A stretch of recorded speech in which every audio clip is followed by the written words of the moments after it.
traveling, working, and living full-time in my Class B van along with my dog, Willie Nelson. I'm Milo, and this is Milo Talks.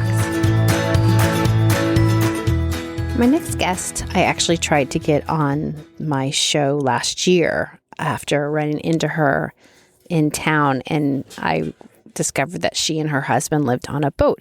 However, at that time, she wasn't able to openly talk about how they were living because of the restrictions at the marina, so they were trying to kind of be under the radar.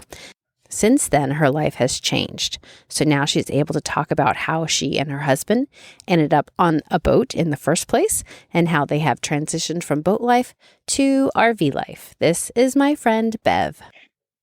Hi there, Milo. How are you?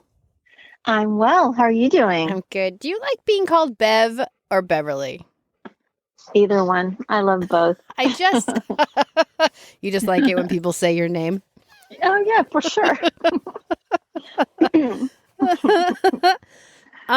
Okay, so what's interesting about you is when I first heard your name, it was through social media, because I think it was just through Facebook.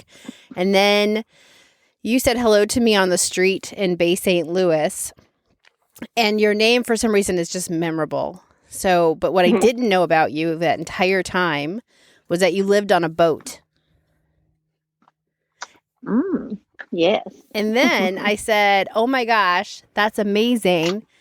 Can you be on my podcast? And you said, well, I can't. Because at that time you were keeping it low key because of you being on your boat. So, please tell me why you and your husband were living on a boat.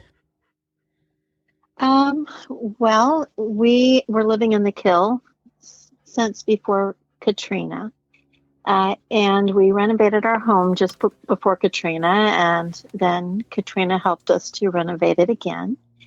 And then in early 2012, we were in Canada for about 4 years. So we really kind of like a little bit of an adventure here and there. He was in the Air Force for 20 years and we traveled.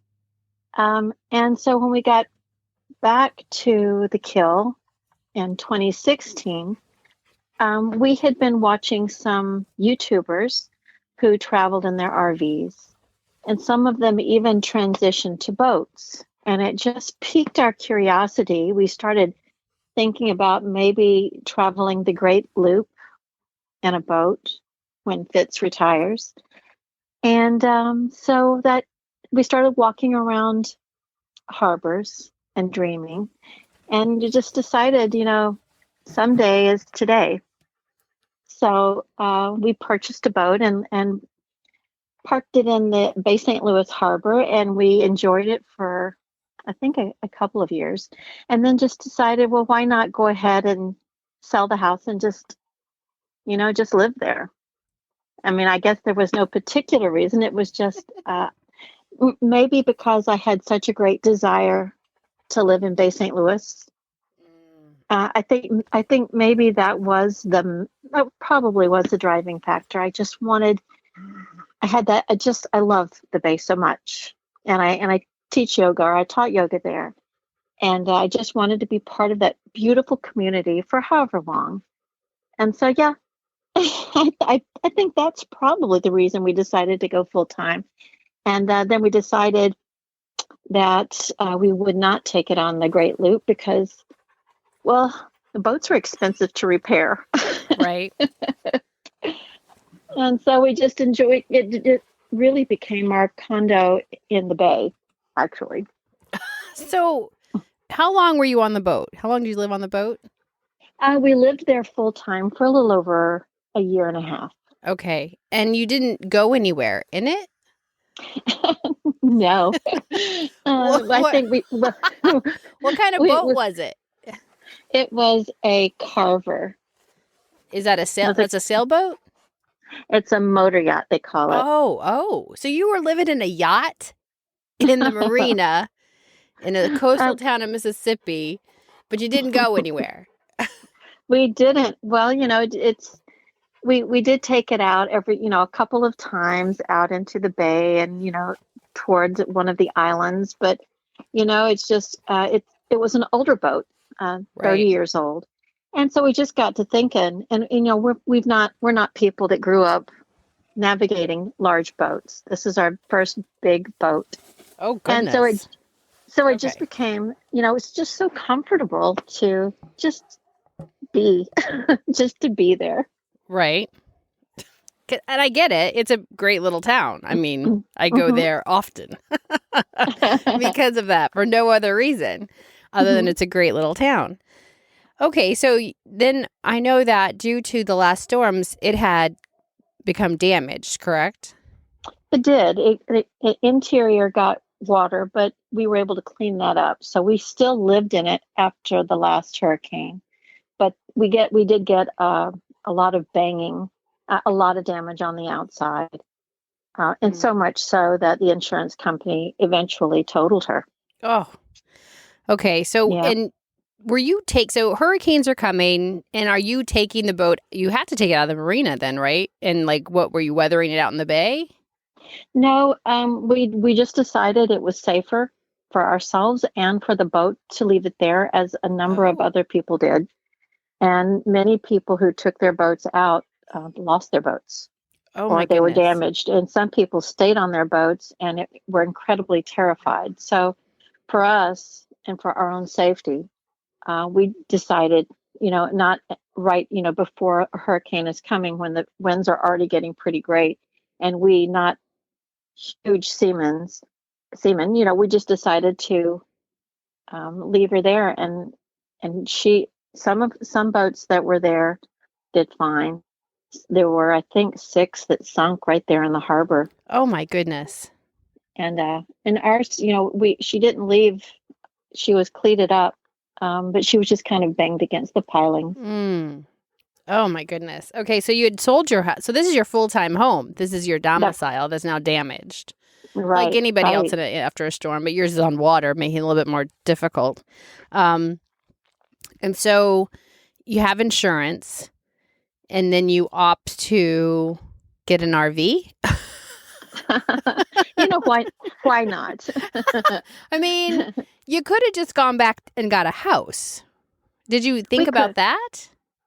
Well, my husband will be retiring later this year, and we just decided, we just, if not now, when? And we're young enough to enjoy camping and hiking, and our country is just magnificent and absolutely beautiful.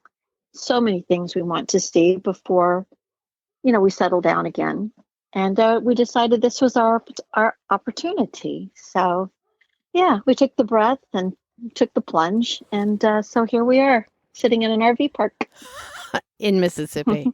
Are you still in in Mississippi? Mississippi. Yep, I mean, still. so, I mean, you sat in the bay in the marina for a long while, but you do plan to pull out of that RV park, right? And like go adventure? We will, as soon as he retires. He has to stay. We have to stay in this area until he retires, Okay. and then after that, we're free to roam the country. So this was a big, okay, so you went from a house. How big was your house? Um, Gosh, I think our house was like 2,300 feet. I mean, it wasn't a very big home. Uh, it was a house on pilings in Jordan River Shores, home of Brett Favre. Okay. um, I've got dogs uh, barking in the background. This is going to be great. Go ahead. so it was a small home, like a little 2.5 bedroom, up on pilings, up on stilts, and so it was nice, but it was perfect. I had the most amazing sunrise picturesque areas. So but it was time. We were kind of tired of being chased in and out by hurricanes with water rising up under the house. Mm-hmm. You just, after a while, you've had enough. And so what did we do? We moved from there onto the water. Yeah, I was going to say, wait a second, Bev. Okay. But no, I'm tracking. Okay, so you go, you know what? This hurricane thing in this house is done. Let's get into a boat. Let's get into a boat and sit in that same area where hurricanes come. Well, and at that time, we really had planned to take the boat, do the Great Loop where you go around the east coast of the US, down and around, and then up through the country, which makes this kind of oval shape through the country by boat. Okay. And it just looked so like such a amazing way to spend a few years.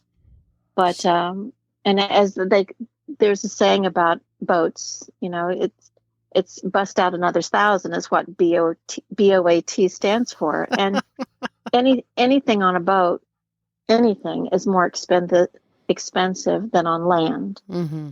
And you just only find that out once you have a boat. You just don't believe it until it's there. And we just decided that probably wasn't what we really wanted for our retirement. Okay, so you're on the boat, you get damaged, you get into an RV. Now, when you got into the boat, did you get storage from your house, all your house stuff? Like, where's all your furniture?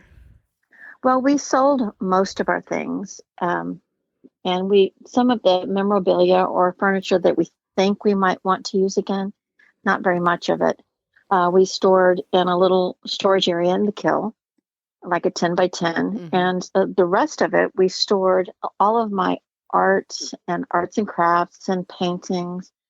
We stored at my son's house in Milton, Florida. And then he had a hurricane this year.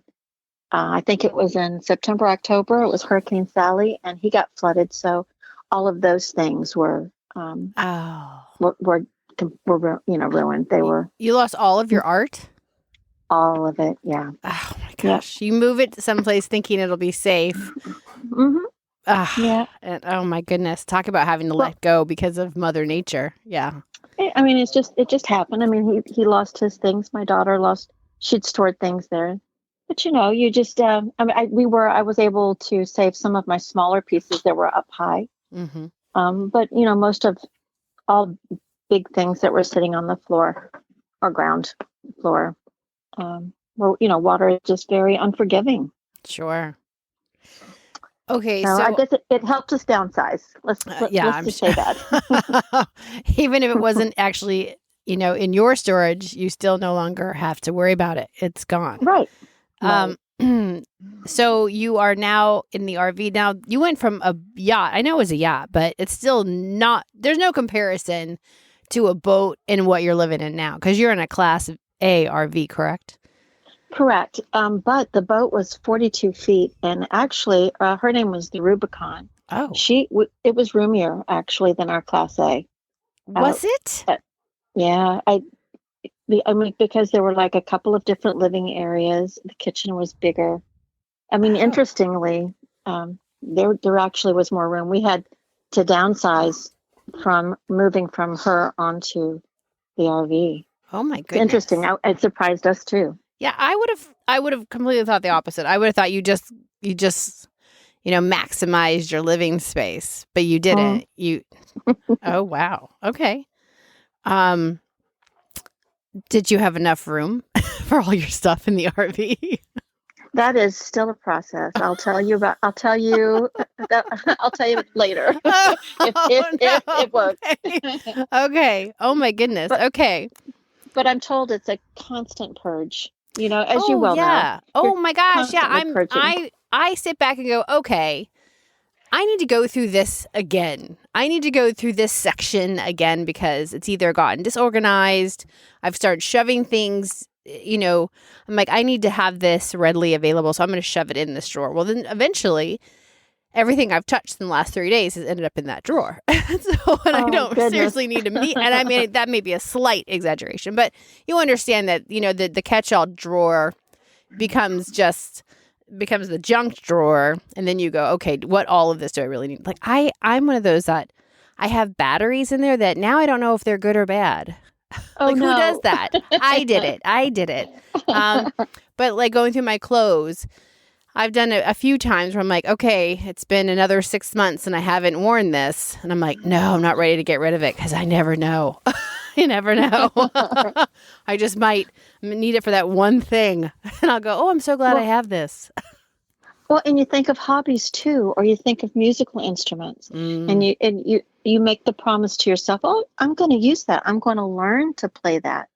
And I have a ukulele that I have carried around for years, just starting to learn how to use it and kept putting it down, and many Oh, times. So I had to have a heart to heart. Either I learn to play it, or I'm going to have to store it or leave it at one of my children's home. It just it can't live here. It's too awkward. It takes up more space than is reasonable. So I have, while we're here in this area, I've a friend told me about a ukulele teacher in the Bay, and hmm. now I am taking lessons, and I'm going to learn how to play that little bugger. If I had known, I would have given you lessons. I also travel with an ukulele. Oh, you do? I didn't Yeah, know. and mine That's is hanging wonderful. on a hook next to the bed. Yeah, I just ordered a hook today. Yeah, so it's in a bag, hooked to the wall, completely out of the way. I'm never worried about it. Mm. Yeah, so I was gonna say there's usually a wall space somewhere you could probably hang it. So yeah, that's where I put mine. And I also have singing bowls that I learned to play when right before COVID started. And it's even a sound therapy thing. So I thought I am going to bring those with me. And they're incredibly heavy. Oh yeah, that seems like But as soon as you said it, I'm thinking, wait a second, that's a lot. it that is. that would take up a lot of storage space. So they may end up being stored, but I'm not prepared right yet To let those to go. to let them go. Yeah. I do enjoy them, but they they're down below what is called the garage, below in the RV. So But now we that shall see. so now that you're no longer on the boat, do you still watch those YouTube channels about boats, or have you switched to RV life? We actually have. I mean, before we were watching all of the RVers, Okay. and a particular in back even when we were like 2016, when you really started seeing a lot of those type YouTube folks, Mm-hmm. and we followed a lot of the major ones, and a couple of them bought boats, and that's what intrigued us. And so you're right. There is one, the Winds. We still follow them, but we really are now predominantly watching the ones who are in RVs, so that we can learn Right. and know places to go, and if we have accidents, maybe what to watch for. It's Sure. very, very helpful. It is. Um, Tell me the one thing you learned from all of this, if you could, between whether it's a boat or the RV life. What is your biggest takeaway from leaving your house, leaving most of your possessions behind? What have you gotten out of all of this? Downsizing again and again, and now this is our third downsize. It's very freeing, and even losing the things in my son's hurricane. It was sad, but also we didn't have to make any choices. Nature kind of made them for us, but that was a huge takeaway. You can live with so much less, Mm-hmm. and it's a lot.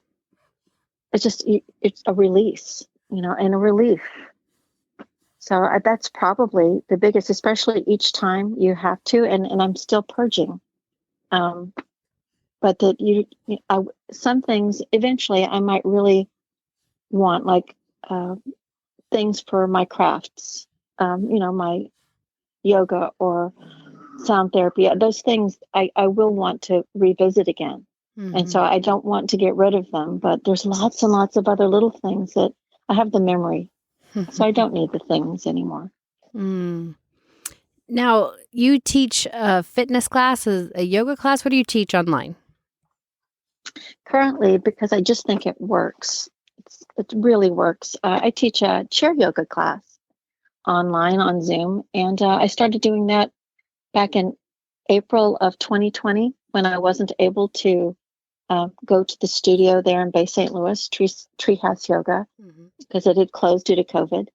And we just developed, I mean, it just was, it works, chair yoga or yoga, it works live.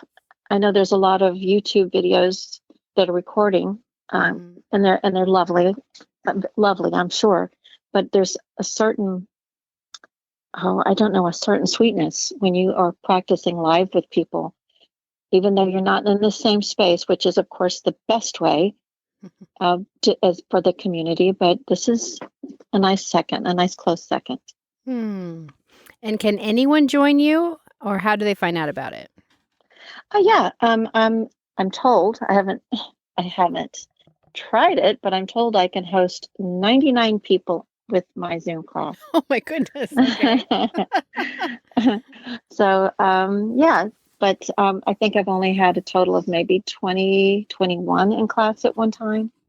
Okay. But and it's and with all technology, every once in a blue moon there's glitches, but within about 30 to 40 seconds we regain class, but that doesn't happen too often. Right.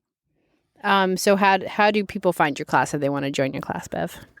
Well, I used to advertise on Treehouse Facebook page, Treehouse Yoga BSL, but since I'm not teaching there anymore, I'm going to create my own Facebook page, but I haven't yet. So until then, my regular Facebook page, Beverly Fitzsimmons, would be a great place, a way to reach me. Okay. I will make sure that is clear in the comments in case anyone wants to take your class. It's for beginners. Tell me about your class a little bit. It can be beginner all the way to, anyone can take the class. If you can breathe, you can take chair yoga class. And if you are like a vigorous class, this is still a really nice addition to any yoga practice, really.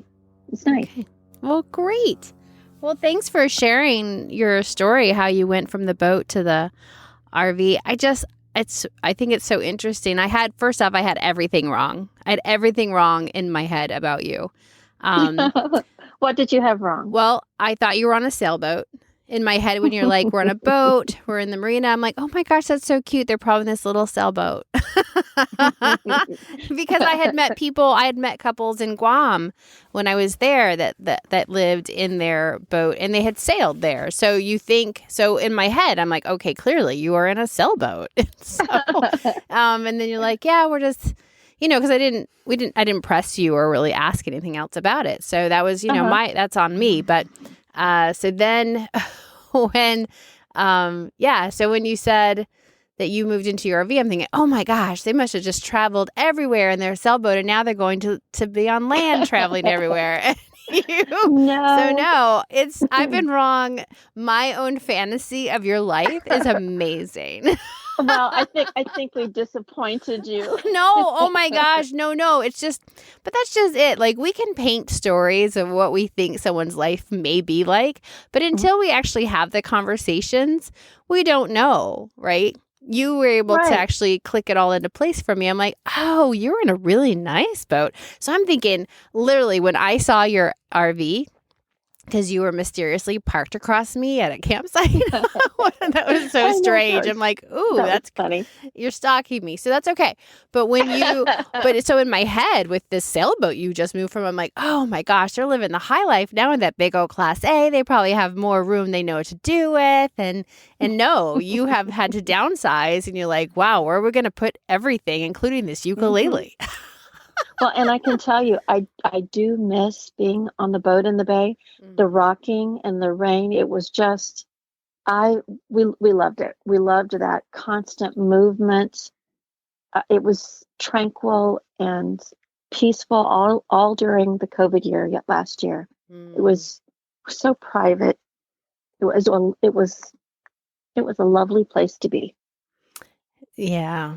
Well, what's nice now is that when you're able to move around the country a little bit more and you can take that home with you, there'll be so much to see, as you know, by watching all those videos. And now you get to spend all this time planning what's next.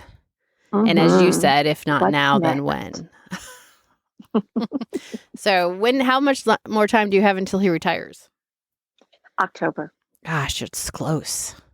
It's close. It is. It feels far to me. Oh no, that's close. Oh my gosh. The way time travels now, or the way time passes, everything just goes by so fast. So that is nearby. Well, that's good. I'm excited for you, and I'm excited to see you out and about. Maybe we'll run into each other at another location. You can say, "I see you." I might even text you again and say, "Hey, how long are you going to be at this park?" I can see you over there. Nothing weird about that. Thank you so much for your time. I look forward to seeing you out in the wild in your RV, and when we do meet again, we'll both break out the ukuleles. Oh, yes, please. Okay. And thank you for interviewing me this evening, and it was my pleasure. Oh, my goodness. I just had to know. Now I know. Now you know. Thanks, now Bev. you know. Thank you. All right, good night. You're welcome. Bye, Milo. Where would we be without YouTube or TikTok or Instagram or Facebook? We view other people's lives as they share them through these formats. I'm not sure if I would be in a van without a van life movement. I would not have probably known this was possible without someone else showing the way. I think so many times we wait for the this date, whatever it is, right? In 5 years, I will do this, or in 10 years, or when I get to this point, I'll be able to do this. We're always putting off for the next thing, or that time frame when something will just work or it'll be better. But in a lot of cases, things still come up and that date gets further pushed and further pushed and further pushed. So the fact that they actually took the action to put everything in place so that they could actually have this adventurous life and be able to be mobile is pretty commendable, actually.